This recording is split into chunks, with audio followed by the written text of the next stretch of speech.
how many hours a day you waste or how many hours a week you waste. And the classic answer is something like 4 to 6 hours a day. And so if your life isn't everything it could be, you could ask yourself, well, what would happen if you just stopped wasting the opportunities that are in front of you?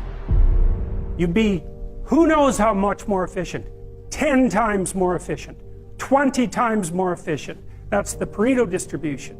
You have no idea how efficient people get. It's off the charts. Well, and if we all got our act together collectively and stopped making things worse, because that's another thing people do all the time, not only do they not do what they should to make things better, they actively attempt to make things worse because they're spiteful or resentful or arrogant or deceitful or homicidal or genocidal or all of those things all bundled together in an absolutely pathological package. If people stopped really trying just to make things worse, we have no idea how much better they would get just because of that.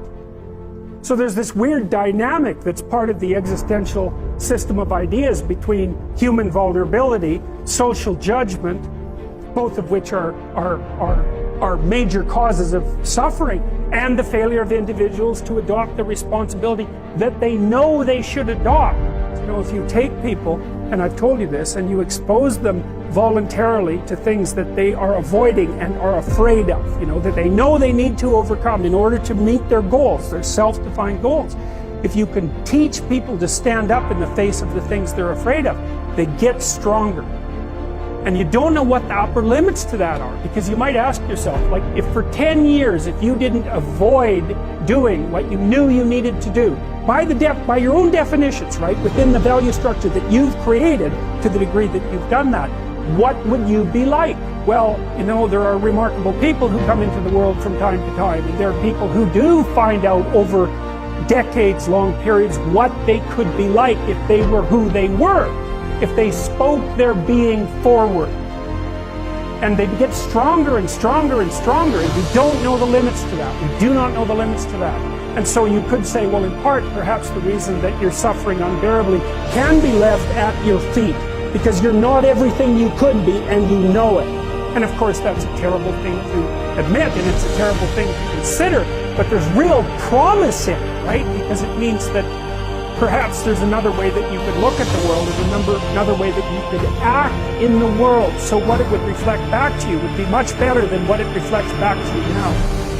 So you might say, well, what would happen if you abided by your conscience for 5 years or for 10 years? What sort of position might you be in? What sort of family might you have? What sort of relationship might you be able to forge? And you can be bloody sure that a relationship that's forged on the basis of who you actually are is going to be a lot stronger and more welcome than one that's forged on the basis of who you aren't. And it's a great basis on which to bring children into the world, for example, because you can have an actual relationship with them instead of torturing them half to death, which is what happens in a tremendously large minority of cases. Because it isn't merely that your fate depends on whether or not you get your act together and to what degree you decide that you're going to live out your own genuine being. It isn't only your fate, it's the fate of everyone that you're networked with.